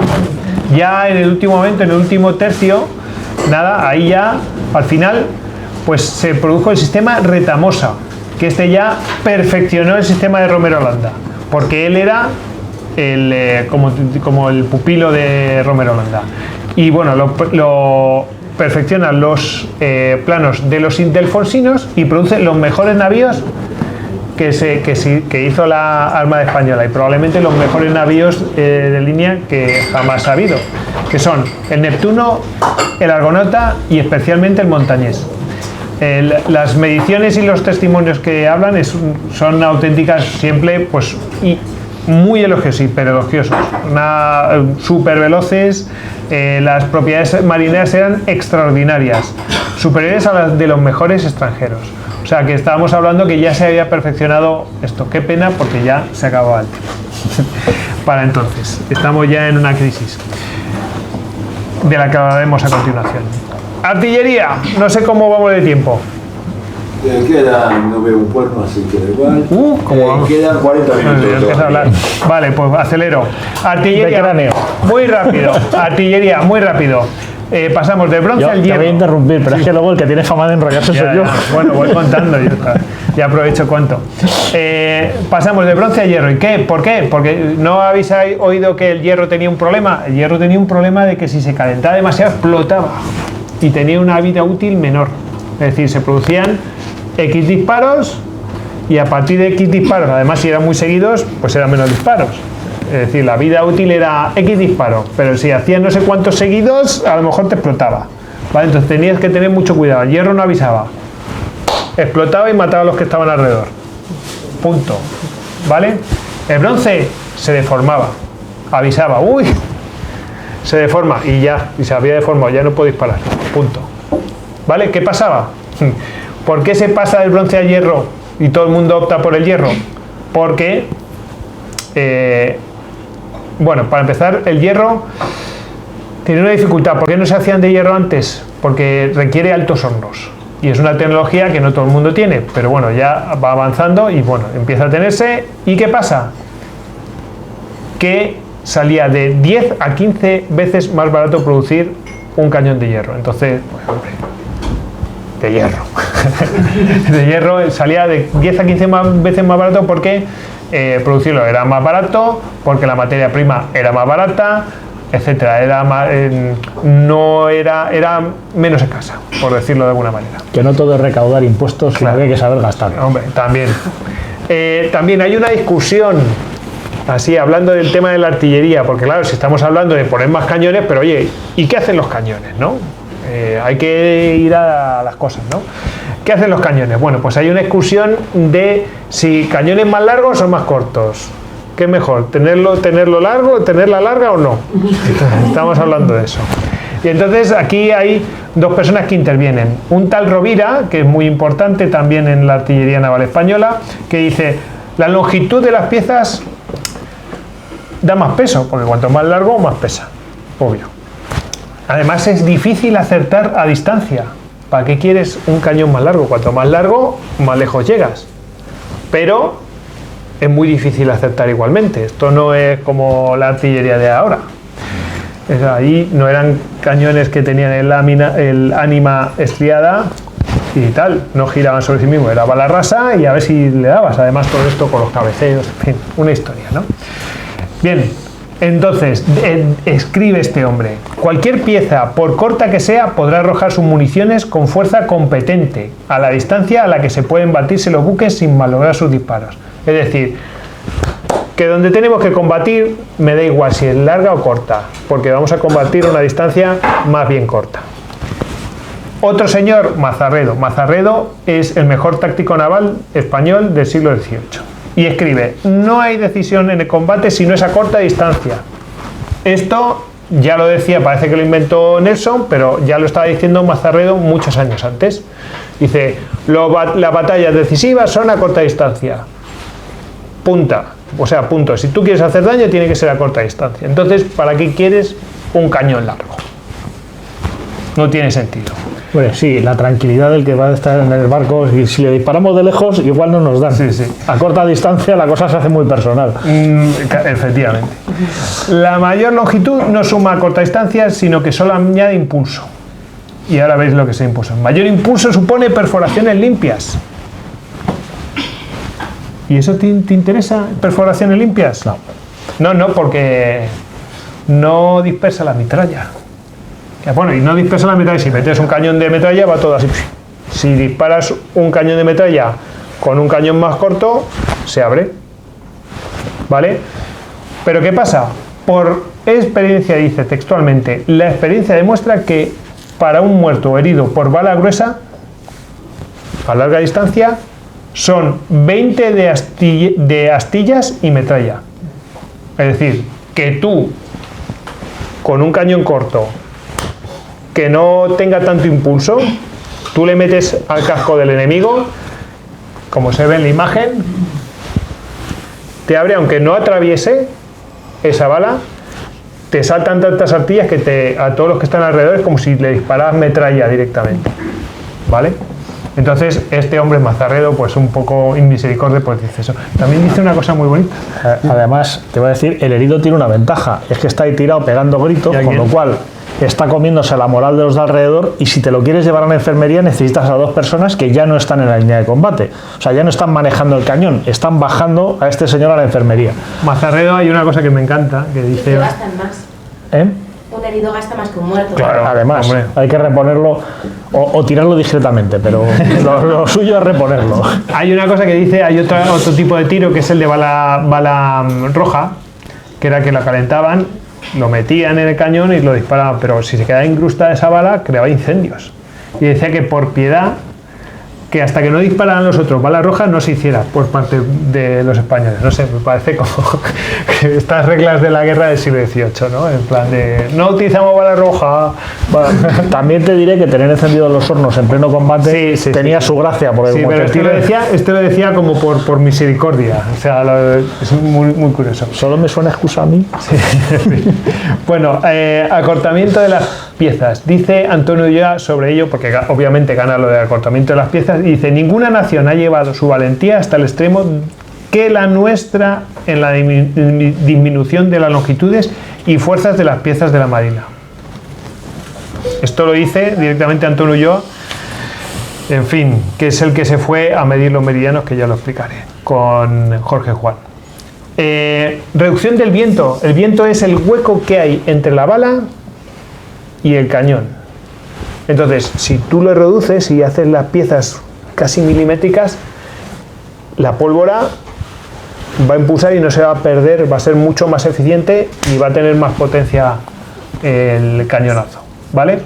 La llave de chispa, que no la incorporan los españoles, sino que la incorporan los ingleses, pero lo copiamos, y ahí la llave de chispa permitía disparos más certeros. Antes hacían con el botafuego y se acabó, ¿no? Aquí la llave de chispa, se encendía la llave de chispa, ¡pum! Le dabas, tirabas y disparaba directamente y ya salía, ¿vale? Explico, el botafuego lo que hay es que hay un proceso hasta que, digamos, la pólvora por el oído se va inflamando y llega hasta la que está en el interior del cañón. Durante esos tiempo, por muy corto que sea, el barco puede cambiar de inclinación, puede pegar un pantocazo. Imaginaos calcular. No se pierde precisión. Imaginaos calcular antes, pues, en fin. Tremendo. Pues así era. Y además con sangre rebalando, en fin, una historia. Para eso se echaba arena y se pintaba de rojo el interior. En fin. También con Damián Churruca escribe instrucción sobre punterías para el uso de los bajeles del rey. Es decir, que también se hacen instrucciones para mejorar en los disparos artilleros. Además se mejora la calidad del hierro. El nuestro además era mucho mejor que el de otras naciones. Y lo cual permitía un adelgazamiento y tener menos peso de cañón. Lo cual eso era una ventaja, porque los demás tenían que tener cañones más pesados para disparar el mismo tamaño de bala, ¿vale? Luego, una evolución en los calibres, ¿vale? En 1720 nosotros el máximo de calibre que podíamos disparar es de 18 libras, es decir, una bala de 18 libras, bala rasa. El Reino Unido ya tiene de 24 y hasta de 36, lo cual es una desventaja brutal en 1720. Desde 1720 ya podemos disparar de 24 libras. Luego ya empiezan a fundirse algunos de 36 libras, bueno, ya es una evolución, pero ya es en 1747. Hemos estado casi 30 años de desventaja para empezar a disparar así. Y luego, en 1780, los británicos tenían, que utilizaban de 32 libras, tenían un 29% más de peso de andanada que los españoles, que utilizaban el de 24, lo cual era una desventaja. Es decir, tú disparabas un 29% más efectivo que el enemigo. En fin. Y luego, bueno, se iguala hacia final de siglo, ya se va igualando. También se produce una cosa que se llama el obús Rovira, que este obús lo que te permite es disparar bombas, granadas explosivas al enemigo, y además lo puedes producir con cañones muy ligeritos, ¿vale? Luego Rovira, y esto es una cosa que yo no sabía, en 1790 hace pruebas y ve que con un tercio de peso de pólvora puede disparar, respecto a la bala, bueno, la cuestión es que con menos pólvora puede disparar una bala del mismo tamaño. Es decir, que no le hace falta meter la pólvora que metía antes. Si mete menos pólvora, puede disparar una bala igual. Y eso tiene una ventaja, porque puede aligerar el cañón. puede disminuir el espesor que tiene, porque claro, tú produces una explosión. Para el que sea un poco más lego en este tema, el mecanismo de funcionamiento es que se incrusta en el fondo del cañón, se incrusta la pólvora y se mete la bala. Más o menos se estanca, es decir, como decía el aire, lo que comentaba Goyo antes, cuanto menos espacio, mejor, entre la bala y las paredes del tubo. Cuando se produce la explosión de la pólvora allá abajo, la zona de menor resistencia para que salga la explosión es donde está la bala. Entonces la explosión empuja la bala, pero obviamente hay fuerza, se aplica fuerza en todo lo que es el tubo del cañón. Si el tubo del cañón no es lo suficientemente grueso, en vez de salir la bala, revienta la base del tubo, la cámara donde está la pólvora. Entonces cuanto menos pólvora metes, al ser menos pólvora, esa explosión es menos potente, sigue impulsando a la bala igual, pero digamos que podemos hacer tubos más estrechitos sin que nos reviente, bueno, sin que le reviente al artillero. Yo voy de capitán, pero vamos. ¿Qué hacen ellos? No, lo que hacen es meter mayor calibre, es decir, voy a meter el mismo peso pero más calibre y le tumbamos a vosotros. ¿Qué pasa? Que no se termina de aplicar. ¿Por qué? Porque va a haber una crisis, ¿vale? Tema de navegación, muy rápido, navegación y cartografía, aquí podría estar un montón. Venga, voy a empezar. Ya hemos dicho que son científicos, pero además son marinos de guerra. El mejor ejemplo, pues podríamos hablar de Damián Churruca, que tiene aquí, tengo un listado de producción científica que es una locura, de obras suyas, ¿no? Pero ahí menciono uno, pero hay un montón de ellos, ¿vale? Y todos ellos son de la Real Academia de Guardiamarinas, que se fundó en 1717. Bien, son gente muy instruida, ya lo he dicho antes. Jorge Juan propone la creación del Real Instituto y Observatorio de la Armada, que es este de aquí, ¿vale? Este es el moderno, antes no era tan así, pero sí, el edificio original es así. Y luego hay una misión geodésica que van a medir si la Tierra está achatada por los polos y van al Ecuador. Habían hecho ya una misión, no los españoles, sino habían ido franceses, se habían acercado al Círculo Polar Ártico a medir y ahora hacía falta ir al Ecuador. ¿Cuál es el único Ecuador civilizado? El español. entonces van los franceses junto con los españoles, porque éramos amiguitos, y entonces van allí unos científicos, va la Condamine, Luis Godín, Pierre Bourget y dos guardiamarinas que son Jorge Juan y Antonio Ulloa. Estos estaban recién salidos del horno y se van con la Condamine. La Condamine es un científico tan reputado como que estafó a la hacienda francesa. La estafó con una lotería y se alió con Voltaire. Se juntaron los dos y dicen, vamos a estafar. Y porque no habían calculado bien la probabilidad de que les tocara y lo único que hacían era jugar, les tocaba. Jugar, les tocaba. Jugar, les tocaba. Y al final les salía ganando. Él lo había calculado, la Condamine dice, vamos a ganar. Y efectivamente ganaban tanto que se pudo permitir darse este viaje porque lo financió este señor. Y el Voltaire, al final les pescaron porque Voltaire cogía y les escribía a los de la hacienda, muchas gracias, fulanito. Y entonces ya se escamaron y dicen, oye, siempre gana el mismo, se está mofando de nosotros el cabrón. Pues claro, no lo recogía Voltaire, lo recogía un tercero que le daban un dinerito y ya está. En fin, un testaferro.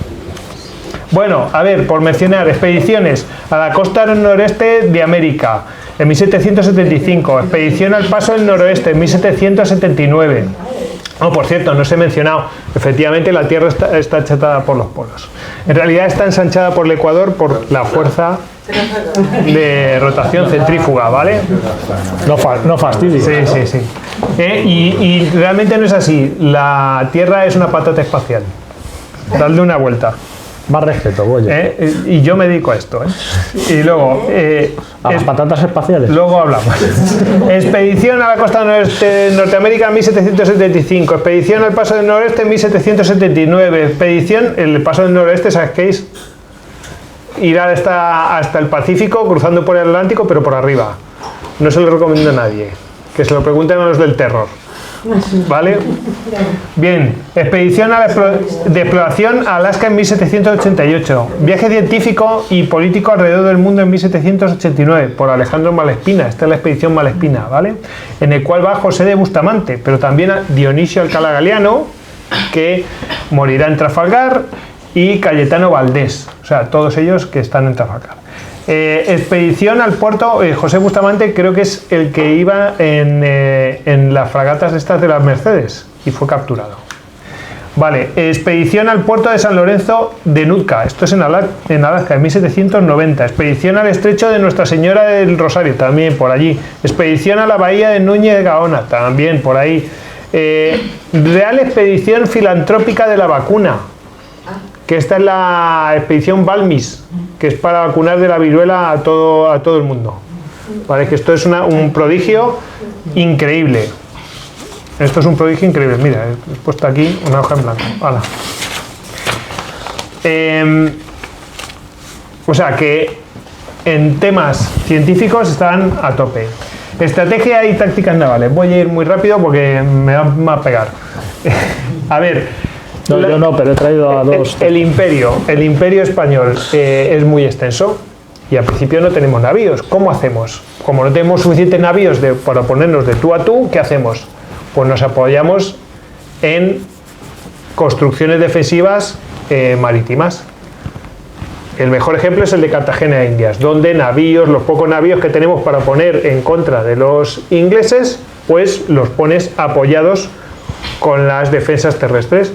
Y bueno, pues más o menos así nos vamos defendiendo y va funcionando, ¿vale?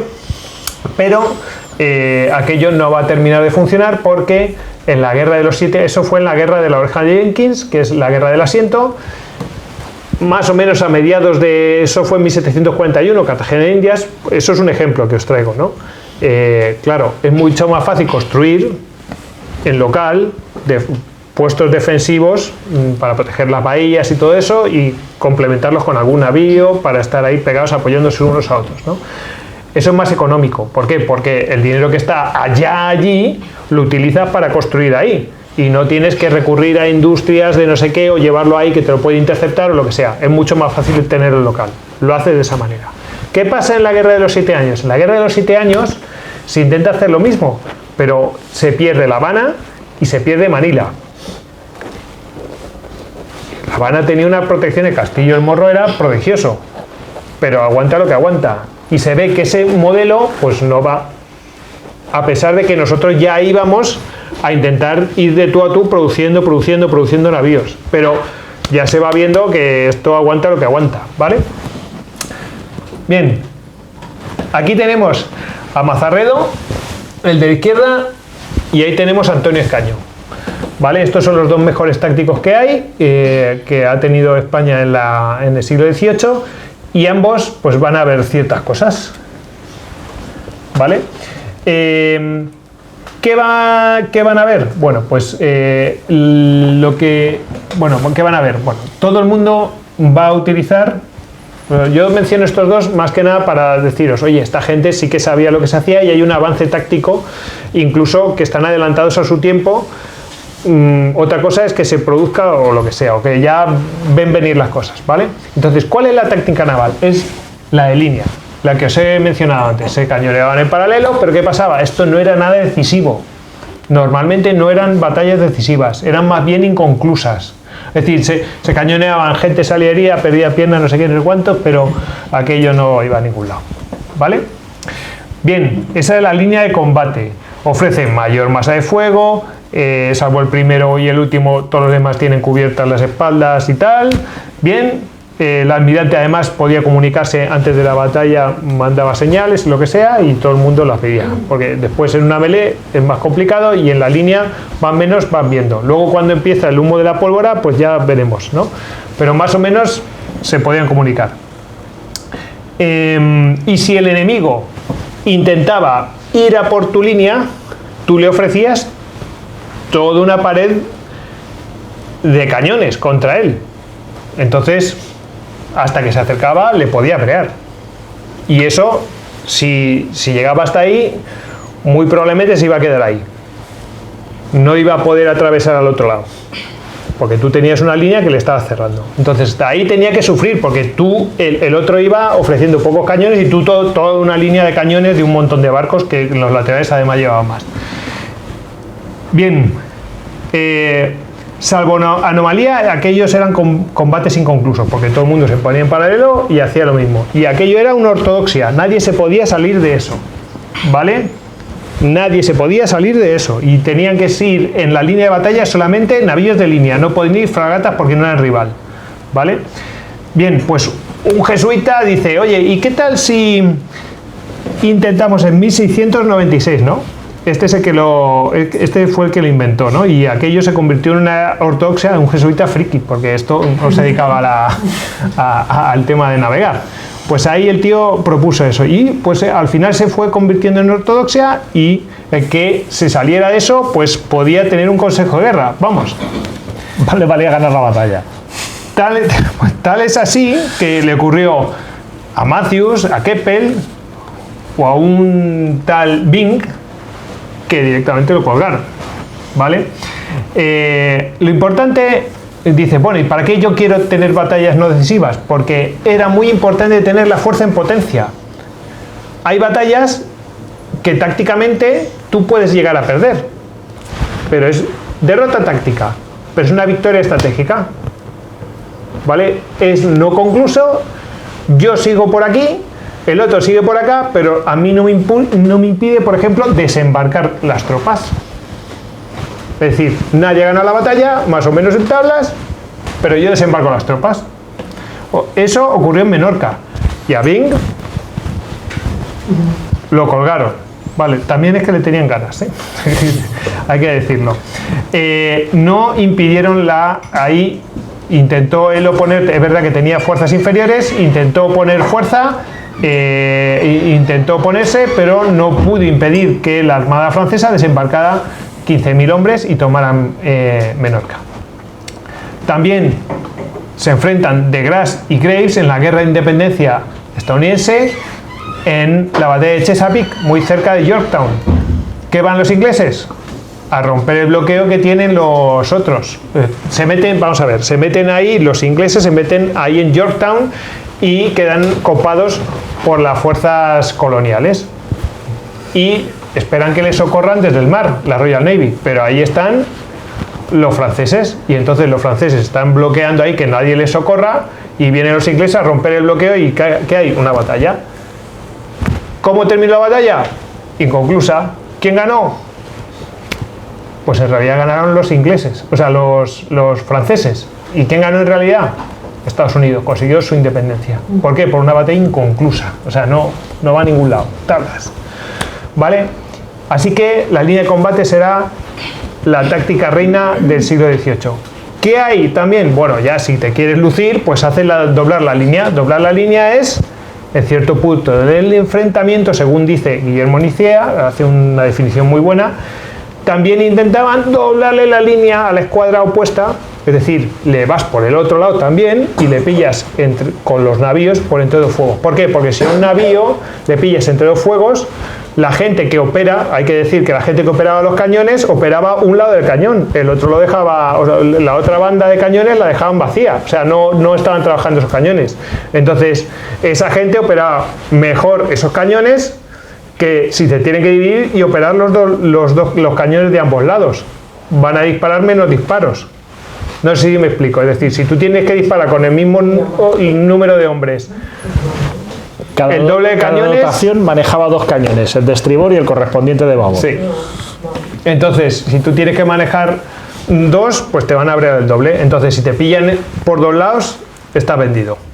¿Vale? Bien, como ejemplo de esto, pues tendremos la batalla de Aboukir, que tiene trampa. La batalla de Aboukir, ¿qué hacen los ingleses? Ven que están anclados, dicen, estos se han confiado porque piensan que no podemos pasar por el lado de la costa porque no tenemos, porque hay poco calado, ¿y qué hacen? Se cuelan por los dos lados y lebrean por las dos bandas y bueno, los ponen morados. Eso sería, tiene trampa porque eso es lo que intentaban hacer en movimiento, pero pocas veces se conseguía. Y luego está cortar la línea. Cortar la línea, pues ¿Qué es lo que buscaba? Esta táctica ya es más avanzada en el siglo, pero lo que buscaba era conseguir una superioridad temporal en una zona. Si tú tienes una línea de batalla así y tú cortas por aquí, hasta que vuelven estos para acá porque tienen que maniobrar y vete a saber cómo está el viento, toda tu línea se va a meter aquí y va a envolver a estos. Y vas a vencerles porque vas a lograr una superioridad temporal. Vas a lograr una superioridad temporal en una zona. Y después, cuando tengan los otros, ya vuelves a tener otra superioridad temporal. Entonces los divides y vences. ¿Vale? ¿Qué pasa? Que para lograr eso te tenías que poner a una serie de disparos. Bueno, esto ya era conocido, ¿vale? Porque siempre dicen, no, Nelson lo hizo, no sé qué, no sé cuántos. Esto ya era conocido. De hecho, Rodney la utiliza en la Batalla de los Santos, en abril de 1782, en guerra de independencia estadounidense. Y eso sin haberlo planeado. No lo esperaba, pero corta la línea. O sea, a veces sucede. Además, corta la línea y doblas al enemigo, es decir, le vas por los dos lados. Luego, Suffren sí que lo intenta conscientemente antes, en febrero de 1782. Lo intenta en Madrás en abril de 1782. En la primera batalla de Tricom y en junio de 1782 en Cuddalore. Esto es una guerra mundial, en la guerra de independencia estadounidense, es una guerra mundial absoluta. Y combaten el Índico. Los estadounidenses llegan a preferir perder las colonias de Estados Unidos que perder, por ejemplo, Gibraltar o los británicos. Los británicos o la India. Vale, yo digo ingleses, ya sabéis, defecto. El caso es que dicen, ¿y este tío cómo es que no los arrasó? El francés ¿no? Pues, ¿cómo es posible que Suffren no lo consiguiera? Bueno, pues porque fue demasiado revolucionario para su propia oficialidad. No entendían qué es lo que quería hacer. Así, básicamente. Si hubiera tenido gente aleccionada, que en plan, vamos a hacer esto, y que lo comprendieran bien, sin duda, a ver, estamos hablando de la ortodoxia, del que se salía de aquello lo colgaban. Entonces, tenían mucho miedo, este tío está colgado, le ha secundado, no sé qué, y si sale mal, ¿qué? Pues yo sigo con mi ortodoxia. ¿Vale? Bien, el caso es que el que se empleaba en esto, pues tenía que soportar un fuego artillero importante. Tenía un riesgo, ¿no? De hecho, Antonio Escaño, que va a participar en Trafalgar, dice: en igualdad de condiciones, en las tripulaciones, la línea de combate en una batalla naval prevalece sobre un ataque destinado a cortarla. O sea, que ya sabían lo que se estaban manejando los británicos. Juan Alsina Torrente, en un libro que no vais a conseguir porque ya está descatalogadísimo y es una maravilla, que se llama Guerra Romántica, expone el cambio. Dice: cuando finalmente la Revolución Francesa, al cercenar la Marina Gala, por un lado, y la decadencia española y la holandesa, por otro, dejan a la Marina inglesa con tal superioridad naval que no le importa arriesgar sus escuadras. Es decir, ¿que tengo que cortar la línea? Ok, ¿me van a brear? Me da igual. ¿Por qué? Porque yo... Vale, pues me matan. Pues tengo más barcos. Tengo más barcos, efectivamente. Arriesga sus escuadras en busca de victorias decisivas. Ahí ya va la Royal Navy a tope. Nada de buscar batallas en paralelo. No. Aquí yo quiero ya batallas decisivas. Tengo superioridad y voy a ejercerla. ¿Vale? Y ahora veremos que también hay una superioridad de otro tipo. En busca de victorias decisivas que barran del mar a las escuadras enemigas. La táctica superior de la línea de combate sucumbe. Pero bueno, ya hemos dicho que esto, claro, es muy fácil decirlo, no me da tiempo. Tenemos que terminar. Sí. Bueno, en Trafalgar, ¿qué pasa? Pues que hay muchos huecos en el combate. Vale, podemos pasar de uno a otro, ¿no? Vale, pero ¿cuánto me queda? En este. Quedan 8 minutos, luego... Bueno, pues 8 minutos y luego pasamos al otro. No pasa nada. Venga. Ya repartas por esto. Sí. Entonces, ¿qué pasa en Trafalgar? En Trafalgar hay muchos huecos en la línea de batalla. Y dice, Antonio Escaño había dicho, es que se expone el enemigo que viene y lo breamos, ¿no? Pero ¿qué pasa? Que hay muchos huecos. Ahí podríamos entrar en aquella virada que desordena la línea, que convierte a unos en retaguardia cuando eran vanguardia, en fin, todas esas cosas. El caso es que sí que lo intentaron cortar la línea en Finisterre. Ahí tenemos un movimiento de Finisterre, ¿vale? Y bueno, aunque lo va a explicar él, pero básicamente ya están advertidos. Yo creo que vamos a concluir porque si no, no nos va a dar tiempo. Sí, o sea, sí, espera. Hay uno al fondo que se está durmiendo, ¿no? Lo has visto, ¿no? Bueno, la cuestión es que en Finisterre ya lo ven venir y tanto Gravina como Antonio Escaño ya estaban advertidos de lo que podían hacer los ingleses y lo que hacen es cuando le van a cortar la línea, giran sobre sí mismos y dicen, bueno, como sigas en esta dirección, te voy a doblar la línea, te voy a pillar entre dos bandas. Porque si viene así, yo estoy doblando, te voy a pillar con unos y con otros por las dos bandas. Entonces, bueno, después vamos a ver lo que va a pasar. El caso es que a riesgo de ser doblado, pues los de la Royal Navy reaccionan y dicen, vale, nos quedamos como estamos. Es decir, que a la Royal Navy sí va calzón quitado, no le importa arriesgar sus escuadras, le va a pasar. ¿Y por qué es esto? Porque ya hay una industrialización lanzada. Hay una industrialización que está sucediendo en Francia y una industrialización que está sucediendo en Inglaterra. De hecho, es la causa de la guerra esta que va a terminar en la batalla de Trafalgar. No es que termine ahí la guerra, pero es el mayor exponente, ¿no? Entonces, esa industrialización, como dice Cayuela y Ángel Pozuelo en su obra Trafalgar, es una cosa a la que España ya no puede seguir. Es decir, nosotros hacemos una protoindustrialización, pero esta gente está ya en otra cosa. Está lanzando navíos que puede sustituir, que tiene mucha tecnología, que puede sacar cañones como le dé la gana, y nosotros no podemos sostener ese esfuerzo de guerra que sí que están haciendo los demás. Sí, bueno. Bueno, para concluir, lo que se va viendo a lo largo de los enfrentamientos, ahora, como no da tiempo, pero os iba a mencionar una serie de conflictos en los cuales, bueno, pues España más o menos va sufriendo, pero llega un momento en el que ya le planta cara en la guerra del asiento, le planta cara, de hecho pierde la guerra a Inglaterra, pero luego viene la guerra de los 7 años, en la cual los ingleses nos brean porque toman la iniciativa naval. Ahí lo que importa es quién tiene el poderío marítimo, ya dejémonos de defensas terrestres.